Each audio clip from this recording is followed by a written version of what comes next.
We would rather die than accept Seriki Fulani back, a Gagon resident claims and vows. My people, this is getting serious. We know of what has been going on in Oyo State. It has been a serious, tension going on in that state, especially with the activities of the Fulani herdsmen who came to people's land.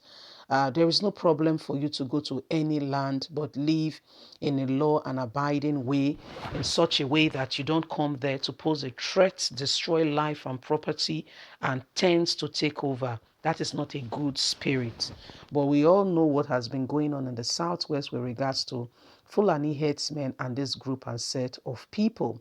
Seriki in Oyo State, we know of what his activity. He has become like a stronghold, such that people in that area must subject to him. And we know how Sunday Igboho came up and has, all that has gone on.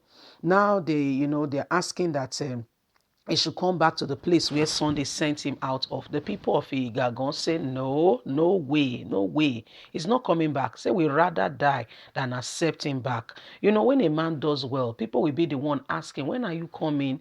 When are you coming? If you affect the lives around you positively, you will forever be celebrated, needed, and appreciated. But when you become a thorn in their flesh, they can't wait for you to go. And when you go and you say you are coming back, they say, what are you coming back to do?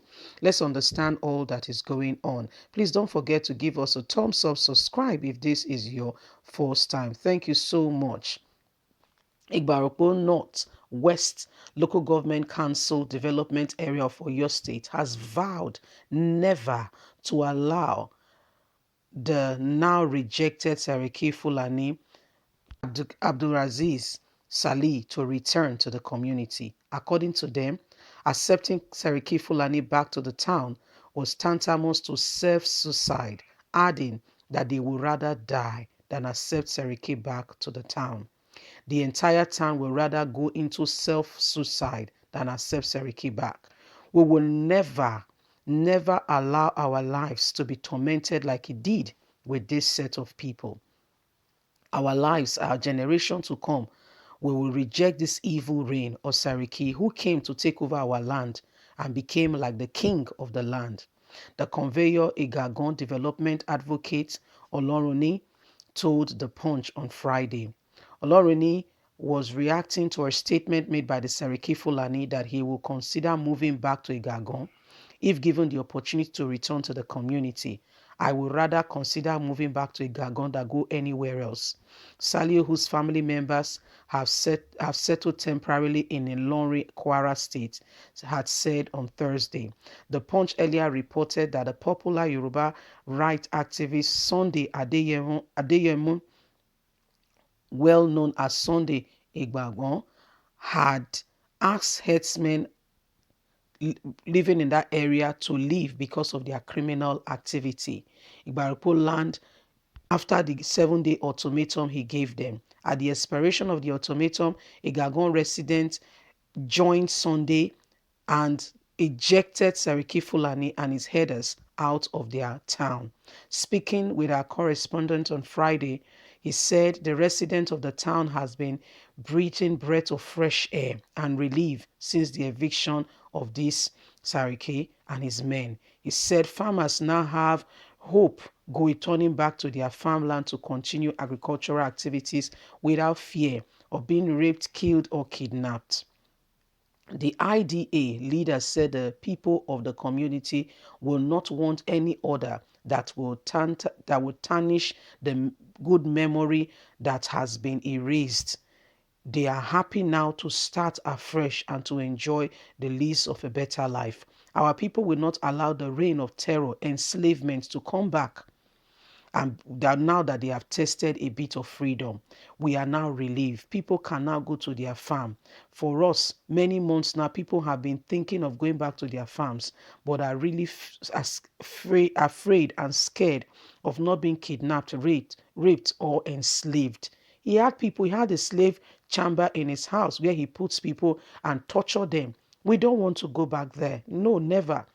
We have the hope now that our land can be allowed free. We can continue our life. Continuing in the media, he said the people are grateful to Sunday who stood up when the cry came out that this was going on. For about 20 years, Igagon land lived under the oppressive blood champion of the Saraki himself. How do I know?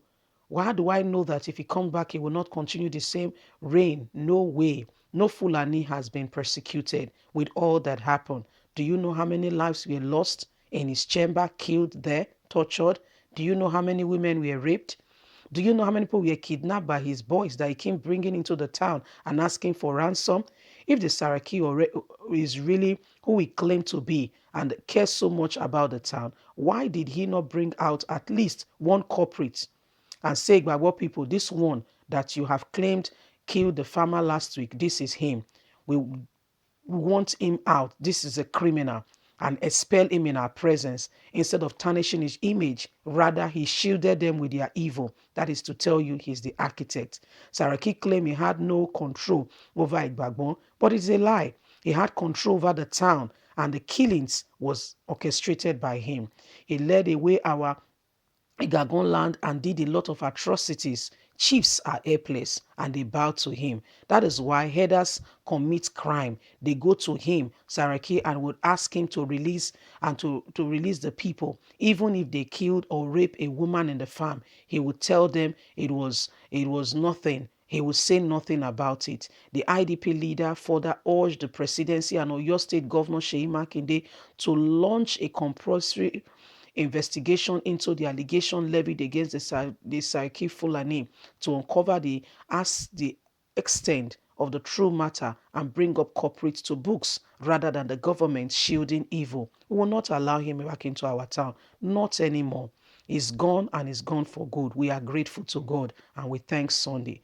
Well, this is the people of Oyo State, Barokpo land saying, my dear, God has delivered us. Why go back to the days of freedom? You know, this man came into their land. He came in to stay, and before you knew it, he took over and began to commit atrocity to mention not a few, so much so that they had to call Sunday.